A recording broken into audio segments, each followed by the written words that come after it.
A former top Ukrainian military official says Ukrainian President Zelensky needs to know the situation on the front lines is a, quote, complete mess. CNN's Nick Payton-Walsh speaks to people near those front lines in eastern Ukraine who hope that their homes and towns will remain Ukrainian.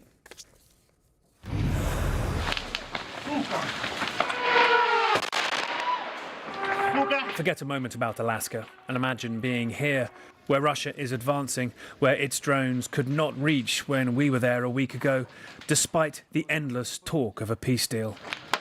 It's exactly here that land might be swapped. There'll be some land swapping going on. His special envoy's visit to the Kremlin leading to reports Ukraine might just give away Donetsk and sparking panic among real people here yesterday at a Donetsk railway station and, frankly, all over Ukraine. Speaking to European officials over the past days, one of the challenges seems to have been for them trying to clarify exactly what it was that US envoy Steve Witkoff was offered by the Kremlin. What are the bones and details of that potential deal? And that just adds to how unconventional this whole process feels. A meeting of this grandeur would take months normally to prepare, with the agenda and details ironed out by teams of diplomats for months. Instead, at this point, so much is still unknown. This is really a feel-out meeting, a little bit. President Trump has lowered expectations for their first meeting in 6 years, while Russia keeps flaunting claims it's captured towns like this. Він точно не готується до припинення вогню і війни. President Zelensky clear, as the evidence supports so far, Putin does not seek peace. Так, як і раніше. Немає жодної ознаки, що росіяни отримали сигнали готуватись до післявоєнної ситуації. Навпаки, вони переміщують свої війська та сили таким чином, щоб розпочати нові наступальні операції. On the eastern front line, near this town, Dobropilya, reports Tuesday emerged of a notable Russian advance.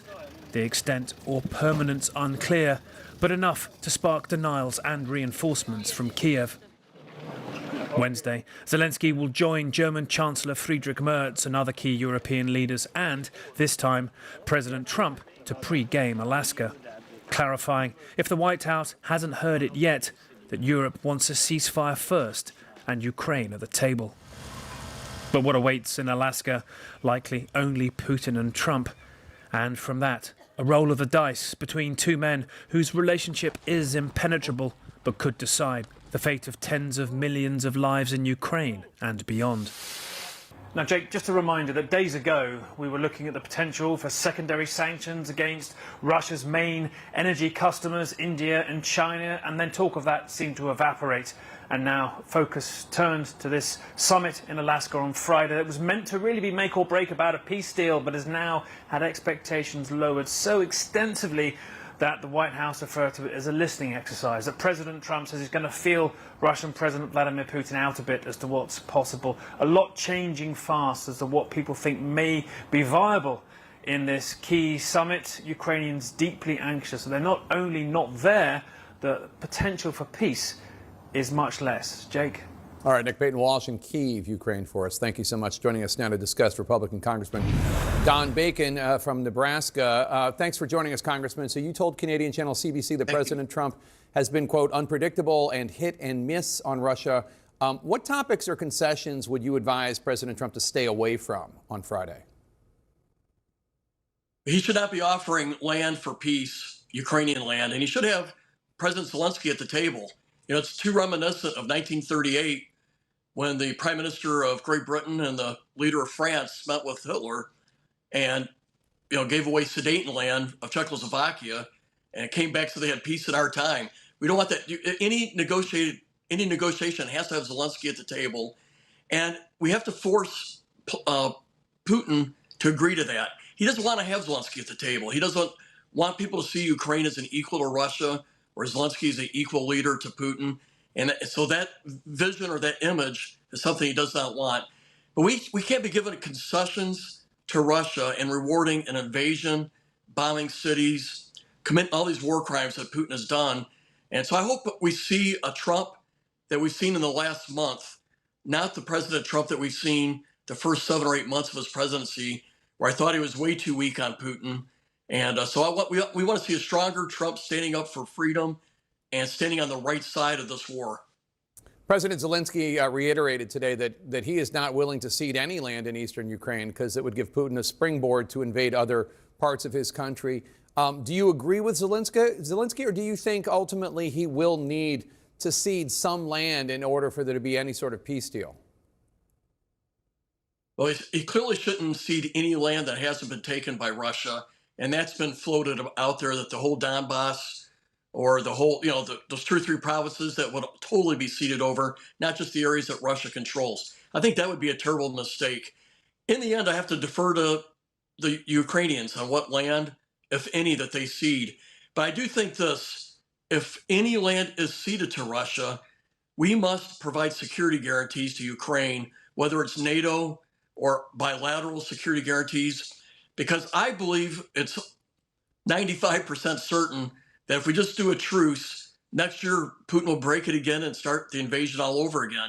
And so whatever agreement is done, if Ukraine has to cede anything, security guarantees are very important to prevent Putin from doing this invasion again. Former presidential envoy Brett McGurk says that President Trump should take a cue from President Reagan. When Reagan met with Russian President Mikhail Gorbachev in Iceland in 1986, he writes, Reagan, quote, arrived with firm principles on which he would not budge. Reagan's refusal to budge, even at risk of increasing Cold War tensions, and the failed summit 1 month before midterm elections ultimately set the conditions for peace. Do you think Trump will be able to be that stern with Putin too, or do you think maybe his desire to strike a deal, to be seen as this great deal maker, might overtake the actual quality of the deal? He needs to be strong like Reagan, like we saw at Reykjavik, where Reagan walked away when he saw that Gorbachev was making demands that went against his principles. So we need Trump to have that same mindset. And that is a weakness with Americans in general. I mean, I study history. We want to get a deal. We want to get a deal fast. Because of that, our opponents know that, and we make unnecessary concessions and put ourselves in a bad spot. And a case in point, before President Trump's even met with Putin, he's talking about Ukraine having to do land swaps before he's even talked to Putin. And I think doing any kind of concessions before you even meet with Putin, that's a bad thing. And that's not just a President Trump thing. We see that on our side quite a bit. We're too eager to get a deal, and that puts us at a disadvantage. I wanted to get your response to something that Vice President Vance said over the weekend. Take a listen. I think the president, and I certainly think that America, we're done with the funding of the Ukraine war business. We want to bring about a peaceful settlement to this thing. We want to stop the killing. But Americans, I think, are sick of continuing to send their money, their tax dollars to this particular conflict. What did you make of that? I think he's wrong. First of all, I take offense when he says we're tired of sending money to the Ukrainian war business, or something like that. This is not the Ukrainian war business. This is the Russian invading Ukraine, an innocent sovereign country. That's the war right now. This isn't Ukraine's war. This is Russia's invasion of Ukraine.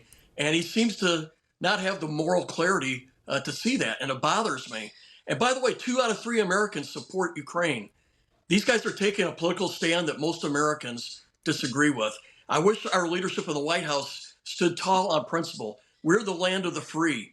We're the defenders of freedom. America is that bright light on the hill, and we should act that way. Trying to treat Ukraine and Russia as equals when one country is actually invading the other, that's a failure. So I'd like to see moral clarity out of our vice president on this. And I think he's standing with 1/3 of Americans, not the 2/3 in this.